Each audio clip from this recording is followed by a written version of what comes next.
Hey, what's up, guys? So, hopefully, this is coming through clearly. And as usual, I have to give my little disclaimer. I am here in Jamaica. So, if by any chance I lose power, internet connection, or anything of that nature, I might get kicked off. So, a little warning before I start, have to give that caveat. Normally, I say that before I start any kind of interviews or anything that I do for the podcast. However, earlier this week, I had the just a weird interview as far as what happened tech side for me. First of all, the link for the interview did not go out properly. Then, of course, I get that going out, and I'm trying to get everything set up, and my mouse batteries die. I get onto the thing, so I'm ending up running like 3, 4, 5 minutes late. So at this point, everything's just sort of, it snowballs when you start to get a little bit anxious and what have you. So I get on and I'm getting ready to do the interview. By the way, this was with Kirk DeSetto, the crypto therapist. And I don't give my little spiel where I normally say, I'm located in Jamaica and anything can happen as far as with internet and power and so forth. And right into the interview, when things were starting to get really cool and nice, and we're getting ready to speak about his music and his project, I hear this loud explosion outside. Great. Transformer just blew. So normally when a transformer blows, it's just for a second, right? And then everything kind of reroutes. I don't know exactly how the power system works, the power grid, but I know a transformer blows and it does this thing. It just reroutes and it just kind of dims. But nope, this thing ends up affecting the entire town. So what I ended up having to do, I had no internet, I had no power or anything. So luckily, I was able to go down to the office where my family business. I don't currently work there anymore. However, they have a generator and everything. The internet is up and running and what have you. So I ended up going down there, being able to connect really quick to just let them know, like, yeah, this is crazy. And this is the one time I didn't give that disclaimer. So just want to put that out there that I'm giving the disclaimer now that if this whole thing ends up chipping out, whatever it might be, sound drops, whatever, it is what it is. I'm in Jamaica. That's what I'm doing. Tropic Vibes, as you can see with the name and everything. But as usual, as the name does say, just scrolling NFT Twitter, just some of the fun things that I do. I haven't done it in a couple weeks. Just been really busy, just going through, doing all sorts of things. And right now, I know I'm looking all over the place because I'm trying to set up this tech. Because, of course, as I'm explaining my tech issues, the tech starts to fail. But everything is up and running right now. But what I'm trying to say is, for the last couple weeks, I haven't done it, but I started to do this thing where I just kind of scroll around my feed, just speak about like the interesting things that does pop up as far as what's going on in NFT Twitter and what I see on the feed, scrolling the feed. So as usual, I'm going to pull that up, and some interesting things are happening right here, and it's just really it's some fun times. I will tell you that. It's not exactly quote unquote bull market vibes, but it kind of is feeling that way. But as you can see right here, let's see if this comes up. There we go. Nope, that is not the right window. Boom. There we go. I want to be on the right side. So pulling up some things that comes up, and here we are on the feed. And of course, this thing right here, this is what I want to pull up really quick, just because right now they're still doing this. This is so annoying right here. If anything needs to be fixed on Twitter is to be able to filter out who can tag you into things or the number of things. And these minting now things, I mean, what is this, 2 years ago? It's still happening right now. It's really annoying, whatever it is. But right after that, we have Elon himself, and he posted this thing about how they're getting ready to monetize Twitter. Everyone's speaking about Twitter being dead and all sorts of things, but as you can see right here, he's trying to do all sorts of crazy things to entice the creators, if you will, to make content and whatever. But as far as you can see right here, subscriptions eligible and ad revenue sharing, which is kind of funny. Well, first of all, I must say, my subscription is still not active yet, so I sort of went a different route. So if you've gotten the newsletter, which relaunched today, by the way, niftybusinessweek.com, that was the newsletter link. So even if you missed that, the initial one going out, if you go to niftybusinessweek.com, you can sign up for that. You can actually see it and be able to access it anyways. But certain things that you need to be registered to see like the full thing, such as my office hours and whatever. But as far as what's going on with this, the subscriptions, I did not get the subscription yet. I put in my application for that, still hasn't gone through, but I saw a whole bunch of people with much larger followings than I have, like 20, 30, 40,000 people on their followers, and they still haven't got monetized yet, what have you. And they're still waiting. So I said, okay, well, I'm going to do a different route. Rather than sitting around and complaining about Twitter, it is what it is. They're short staffed. There's all sorts of things. There's a long waiting list.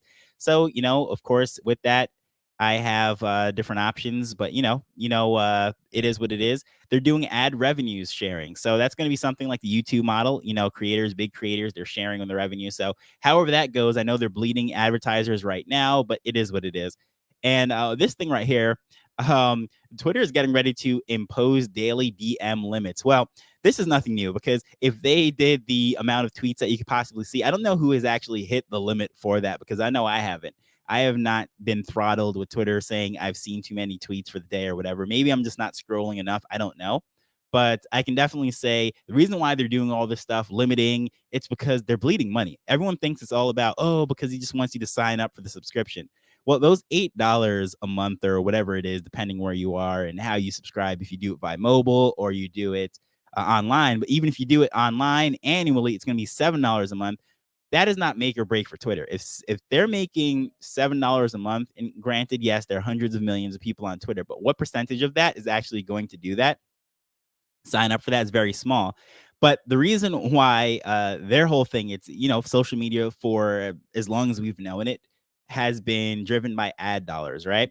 And since they're not getting the ad dollars, their expenses are only going up. The amount of people that are scrolling, all these bots, AI bots, it is running up the bill. So for him to continue to run this thing, so some people are saying, oh, this is just a big scheme to get into Twitter Blue. But I personally think, my theory on it is that basically it is very expensive to run Twitter, and it is not profitable. It never was. And it's only bleeding money right now. The advertisers left, the ones that they did have. So trying to do all this throttling and what have you, I think it's just to cut down that data bill. But anyways, another thing that kind of pops up, Vivi is still around. A lot of people thought Vivi was dead, but this one I think is absolutely hilarious. He gave out a prize as to if they could pronounce the app Vivi, how they would say it. Some people say Veve or whatever it might be. I don't know if you can hear this audio. A free digital collectible, and our folks at the booth will get you uploaded with the app so you can get on your way. Thank you so much for your time. Anything you want to say? Well, I don't know if that audio came through clearly. So what I'm going to say is, okay, first of all, they call it digital collectibles. That's how we entered the space. Those of us, especially that came over from the Wax blockchain, we always spoke about digital collectibles. The whole NFT term and everything getting really technical once you got into the ETH communities and such was a bit different. But Vivi is an interesting one, because as you can see here, this is like a Comic-Con thing that they're at right here. This is San Diego Comic-Con 2023. And they're hardcore, right? This guy is actually dressed up as Daredevil. He's pretending to be blind. So even when he said, can you pronounce this app, he pretends to not be able to see it because Daredevil's blind and so forth. So he says, okay, feel my patch. And then he ends up saying that. But the reason why I'm bringing this up is because collectors are a different breed of animal, right? You know what I mean? It's not, these people aren't degenning into Spider-Man and Captain America and Daredevil. They're collecting this stuff. They're having fun. They're going out in costumes, and it's a completely different animal. So things like Vivi, people say he's dead and all this thing is, it's over. I doubt that very much. I think they have made partnerships with those IPs, the Batmans and the Marvel Universe, DC Universe, all those different things, those IPs, even from Disney, and they're in there, hardcore fans. We're seeing right now with Barbie and everything that's happening. People are nostalgic. People love their IPs, their brands, and their nostalgic legacy characters. So I think Vivi is going to be around. If you're not familiar with what Vivi is, long story short, is a digital collectible. They're supposed to be an NFT and whatever, and all the tech, there's some blurred lines there. But long story short, a lot of these people came in with these promises of being able to own the first Spider-Man and so forth that would be in this format, and they could own them. So at the peak of everything, you could see them dancing on your timelines and whatever, because they had the 3D element with the AR, and Spider-Man was twerking all over people's TikTok and what have you. And that's all from Vivi. But here now we have this kind of funny. This is Garga, one of the co-founders of Yuga Labs, Basie, if you're not familiar. And this is 2 years ago. And as you can see, he's sitting here, nothing lavish at all, sitting here with Tums and Pepto-Bismol and a whole bunch of snacks. This looks like a bagel with Nutella or something. I don't know what this is. But yeah, this is not a multi-billion-dollar founder. At least it doesn't look like it. So I don't think that they had any idea how big this thing would have been. And as you can see right there, humble beginnings. But the reason why I even want to comment on that is the simple fact that this is only 2 years ago, right? We're talking about this stuff being over and all these things. Everyone has their opinion, but as we could see, time, anything can happen in 2 years. Who knows where we're going to be in 2, 5, 10 years? But definitely looking at this picture, you can see that things can move very quickly. So this is another one that I saved, which if you haven't noticed, if from OpenSea, you can now trade. Now, this was something that was actually advertised and spoken about from they did the whole upgrade to Seaport. So those of you that are familiar with the old way of doing things, quote unquote, before they had that Seaport upgrade, you had to sign for everything, every collection. You had to pay a fee in order to sell. You had to do all sorts of different things. But one of the things that was originally promised was the ability to trade and make offers. So let's just say I have an NFT that is worth $1,000 or half an ETH, whatever denomination that you want to use, because I know some people might be Polygon people on this, Wax people, whatever. So I just don't want to just straight up say ETH, but whatever it is, right? If it's supported by OpenSea, that chain, you can then swap with someone. Let's say someone doesn't necessarily have the full amount of whatever it is, whatever denomination, currency, ETH, whatever. They can give you 2, 3, 4, 5 NFTs that equals that value, and you make that swap. Or let's just say something has the value of half of it, but then you want to do the other half in ETH. Well, then you can throw that in there. Throw in your NFT or a couple NFTs and make that trade swap. You make that agreement right there on the platform. That finally launched. That was actually announced when they first did the upgrade to Seaport. So I forgot all about this, to be honest. I thought this was going to be one of those things that was supposed to roll out very quickly, but it didn't. But it is here now. So cool to see that. Now, this thing is pretty funny right here. This is one of the craziest stories ever. So, okay, this is the Bankless team right here, and they're speaking about this transaction here, which is on Whale Alert. So, this transaction containing 61,216 ETH was actually transferred. So, $116 million worth of value was transferred. The guy just puts it in there. I think believe it was Kraken, if I'm not mistaken, and cashes out. This person bought $15,000 worth of ETH at launch 8 years ago, or gal, and did no transactions whatsoever. It just sat there dormant and so forth until all of a sudden, all of it moved all at once, went on to Kraken and cashed out. So it's kind of funny. I didn't even look at these comments yet, but I just know, like, the first thing, people love to be negative. When something like this happens, instead of saying, oh crap, like that is a lot of money being transacted, someone really cashed out, put $15,000 in and get $115 million back. But no, I didn't look on the comments, but most likely there's going to be at least one person that wants to say, well, this is a fine time to sell. You're going to sell in the bear market, right? So that's how people get down. There's always that one guy that wants to say the negative, right? So here's the thing, right? If this person is willing to sit on this investment for 8 years and not move it, not cash out, even in the peak when things were at $4,000+ and what have you, this is obviously a patient investor. This is someone who is not just flipping and degenning into things. So I would love to know, what exactly are they going to purchase with $115 million?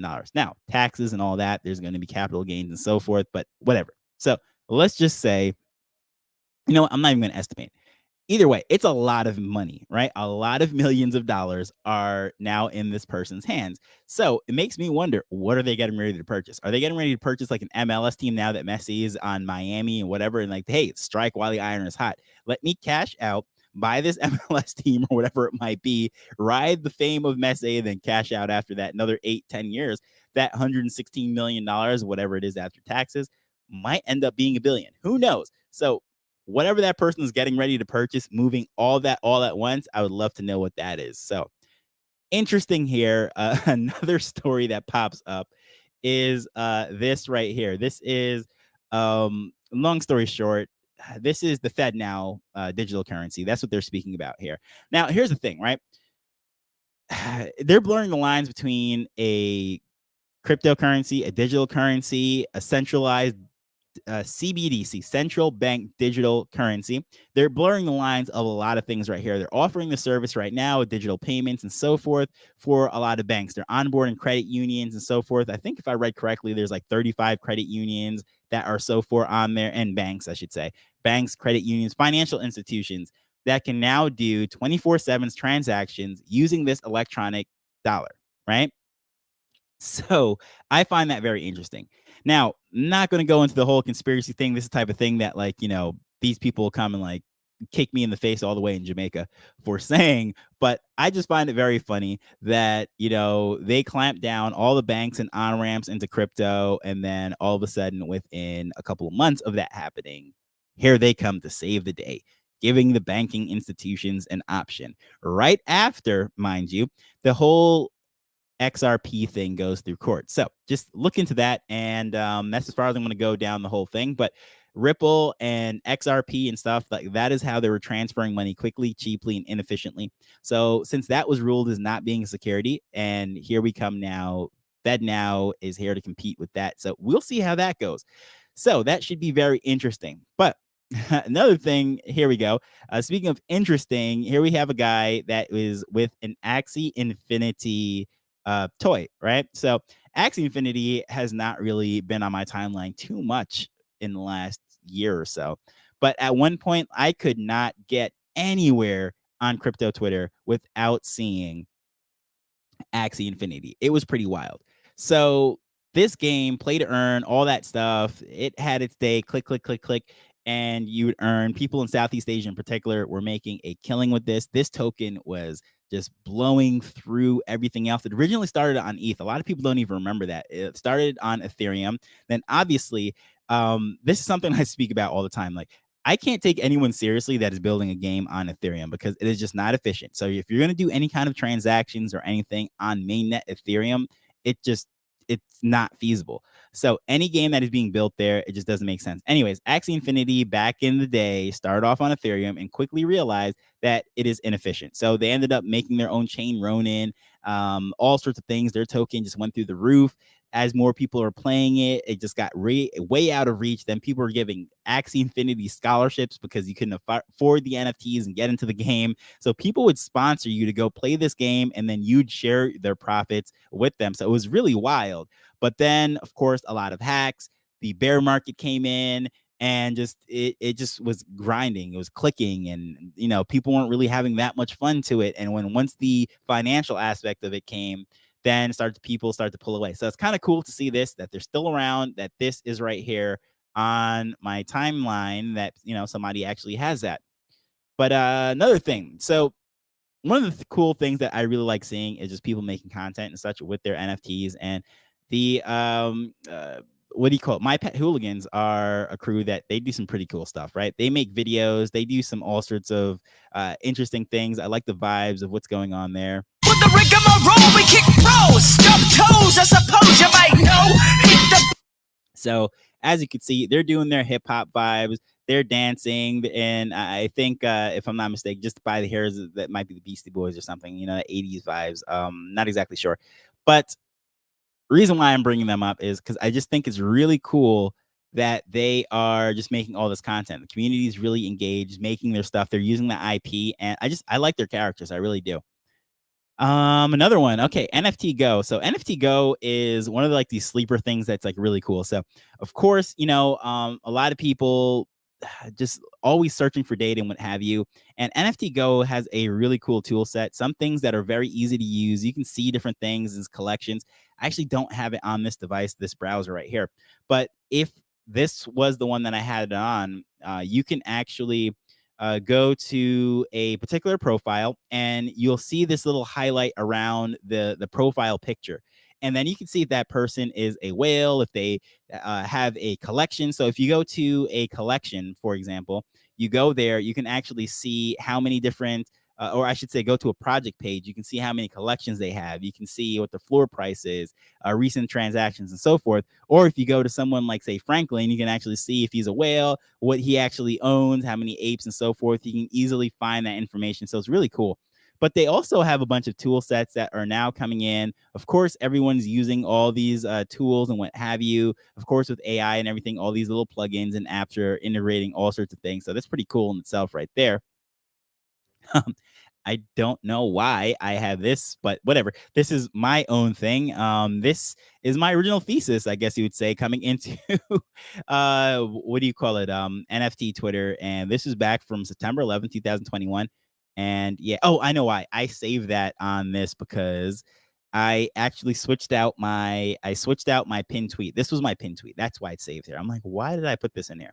All right. So long story short, my pin tweet was this, just basically saying that I believe that NFT is the on-ramp for billions of people into Web3, crypto, and all of that stuff.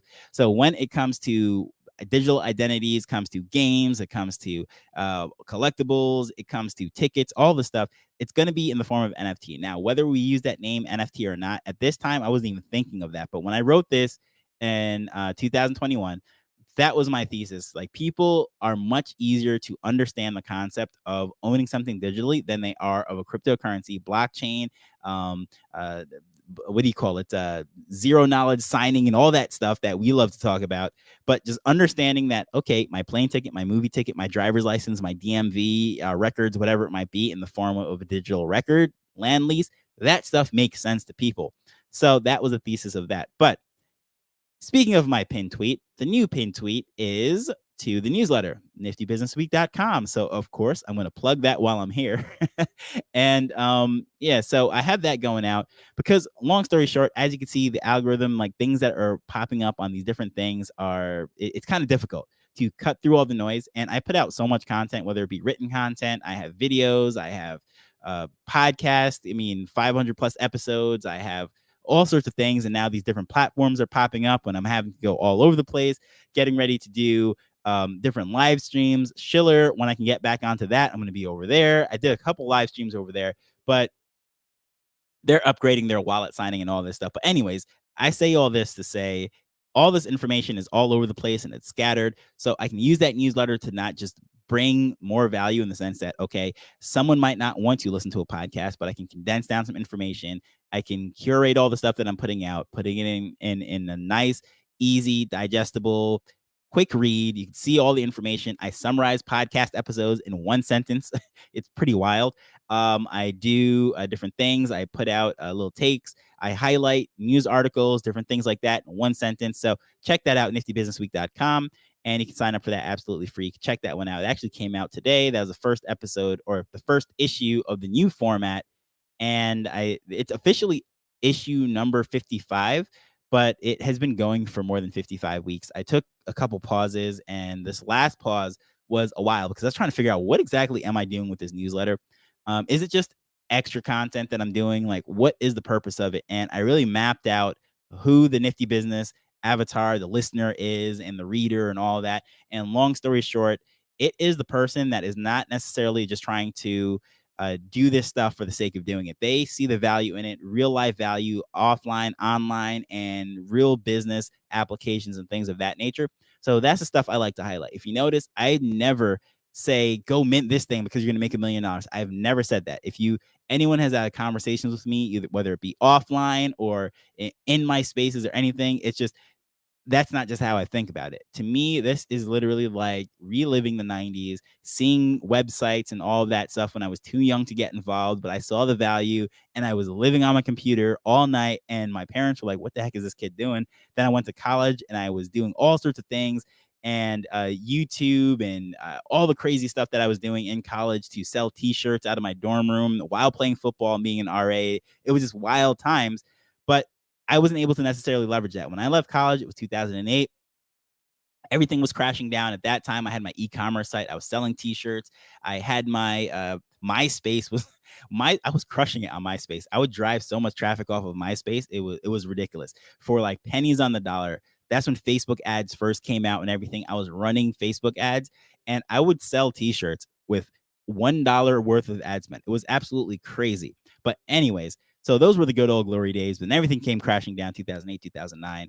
And then I sort of went the traditional route, ended up in Jamaica, family business and so forth. And then as we could see, I'm not there anymore. I'm doing this. I'm in Web3 and it brings me back to my young days of just exploring all this amazing stuff. And that's what this is about. The content that I put out is that spirit, that mindset of identifying the opportunity, the stuff that's here, how we can build it, how we can use it in businesses and marketing, and putting out some really cool stuff, and people that are using it in great ways is stuff that I like to highlight.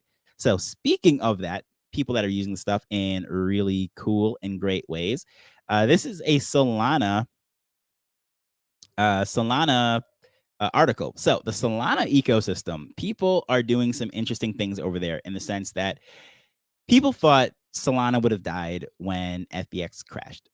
It didn't. And that's because their community is raging. They are fans of building stuff. They are techies. They're enthusiastic. They are not stopping. So in sense that once wow,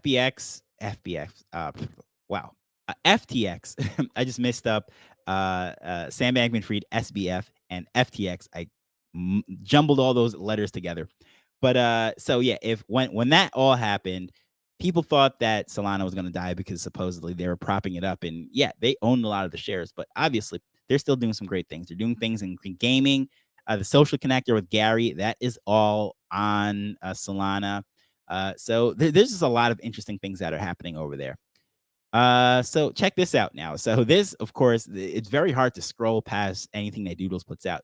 These colors absolutely just draw you in, right? So you see this, and it's just a really, really what's the word I'm looking for here? A cool, captivating type of thing. And this is scroll stopping. So even without talking about this, everybody probably follows Doodles on their own and everything. But I just wanted to show you how this scroll just makes you want to stop and start to read some things. So that's very interesting on their content. It's just very eye catching, if you will. This thing right here. Okay, check this out. So let me see if I can pull this up a little bit bigger. Can you see that? Okay, let's see here. Nope, it is not letting you see that, is it? Well, let me try to resize it a little bit. Can I?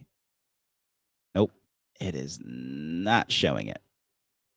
There we go. Well, you can read the text. This one right here in the top left, it says technology went from this in the 1800s, right here, the horse and buggy, to the stealth bomber, right? This is in 200 years, right?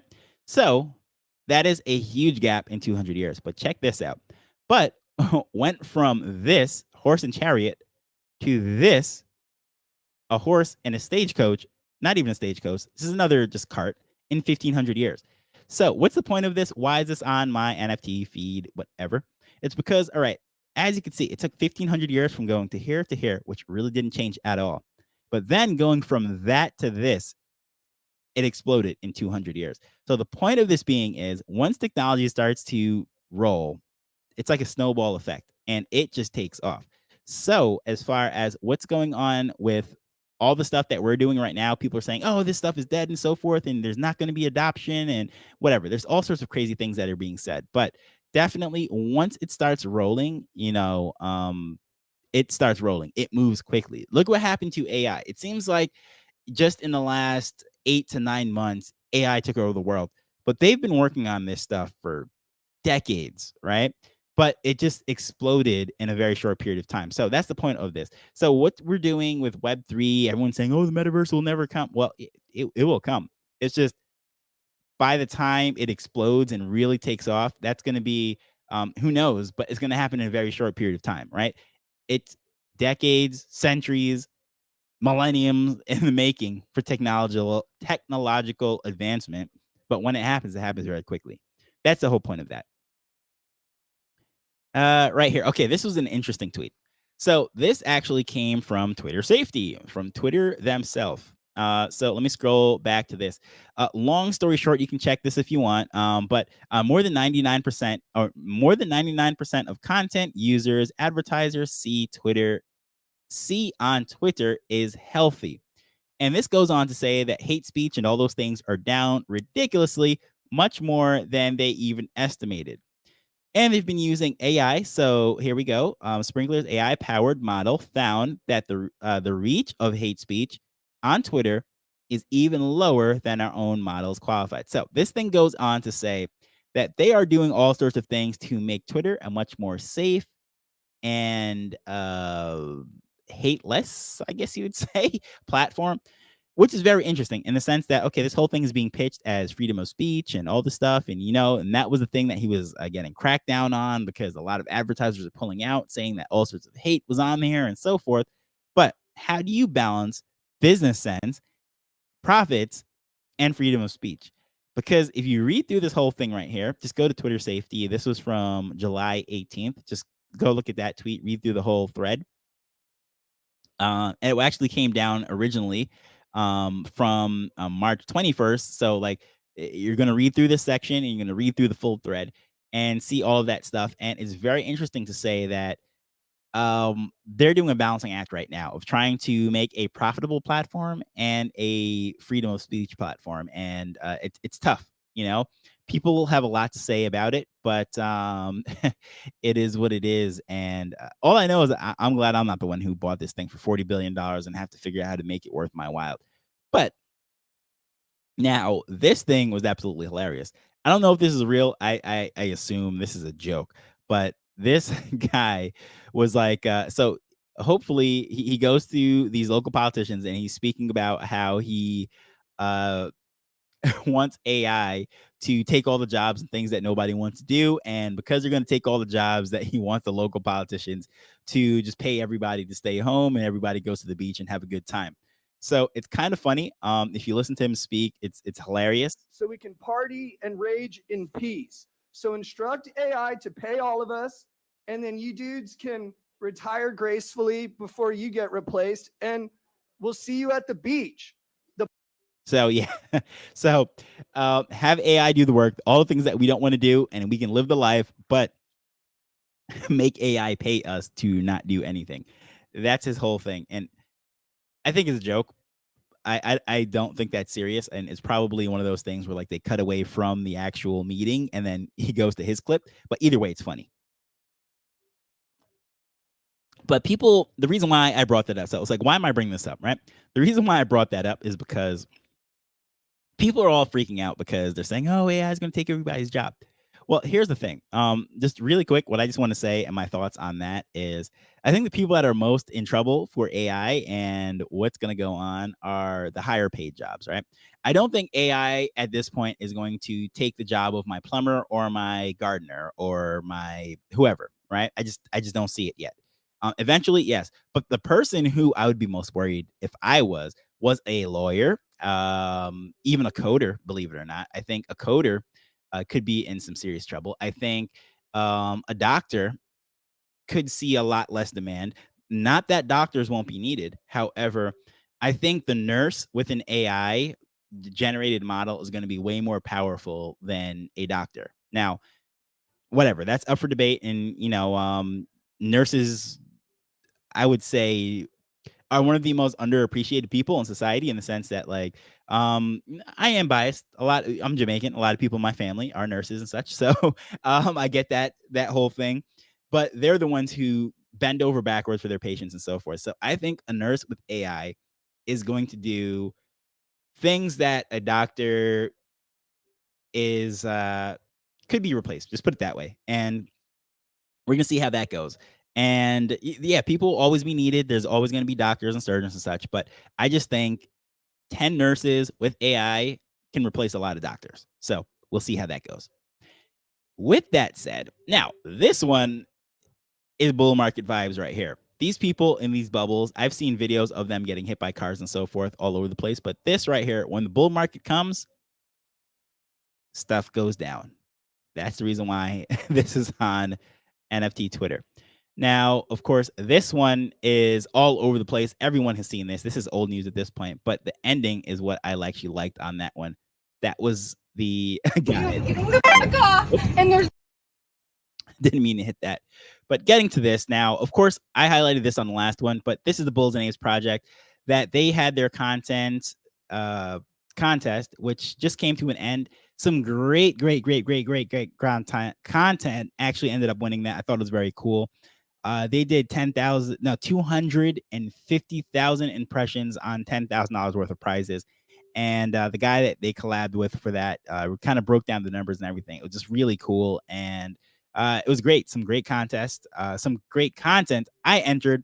I didn't win, but you can check out my little skit that I did on there. I used my bulls and my ape, and just sort of did that thing.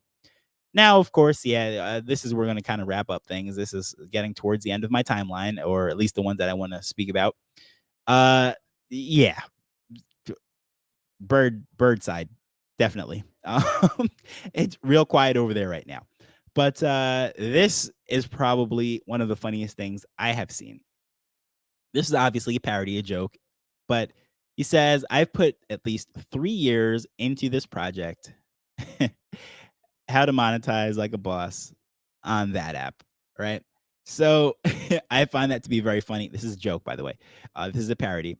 And that is how people get down. They are all experts until, facts hit there and everyone wants to be an expert on something. But yeah, so I think that's a good place to end. Unfortunately, Sonic will not be in Web 3. That was sort of like one of the most heartbreaking things to me, but I think you'll get there eventually. I just think that, right now Sega is a little spooked, like most people. They don't necessarily want to have their best and most valuable IP tied up in the FUD of this market right now. And I think that's where that is right now. So with that said, this is kind of interesting time. Some great stuff is happening. I think some really cool things are along the way. If you listen to the podcast, you're on the newsletter. Of course, there's like this whole thing's like an advertise. Of course, this live stream is brought to you by the newsletter. So if that's your vibe, that's what you're into, check out the newsletter. Absolutely free. You can see right on the page, my profile, all the information is there. But if you're watching this on other platforms, check out niftybusinessweek.com. And yeah, you can get that. You can see today's episode or issue that came out. But as usual, I'm just highlighting all the stuff, the cool stuff that is happening within the space. And yeah, it's just kind of cool to give some commentary about what's on my Twitter feed. Some people are saying, yeah, there's nothing good on the feed and there's all sorts of crazy stuff. Well, you can sort things out. I don't know if you know that, but you can actually sort out things. You can save, you can bookmark, you can make categories. And the For You tab is absolutely horrible. It's all fight videos and all sorts of craziness. But if you go to the following tab, or you make tabs of, let's say, projects that you want to follow, platforms, or different people such as myself that are bringing some interesting content, just put them all into one category. So when you go into Twitter and just go to that tab and all is good. You can actually pin it right up to the top. So even if you're on mobile, you can just check that out. And I think it's pretty dope that they allow you to do that. So just check that out. And yeah, with that said, thank you for hanging out with me and chopping it up and what have you. And great to see that what do you call it, did not chip out the live stream. And it was just cool to see that, yeah, everything is holding up. So when I replay everything, who knows? I hope for the best that it actually is. But the one thing that I will say, check out the podcast, right? We had a really cool episode about, I say we, I had a really cool episode summarizing a space that we had, crypto tech women with wallet guard, and all sorts of crazy things that are going on, how to protect yourself, some just great tips. So check that out. If nothing else, go over to Crypto Tech Women Space, the page, and replay that space, or you can catch some of the gist, some of the information. And it is some great stuff is happening in the space. But until then, I just want to say thank you for taking the time to listen to this. Thank you for hanging out with me, tuning in as we're learning and building Web3 together. So until next time, later. Yep, it is.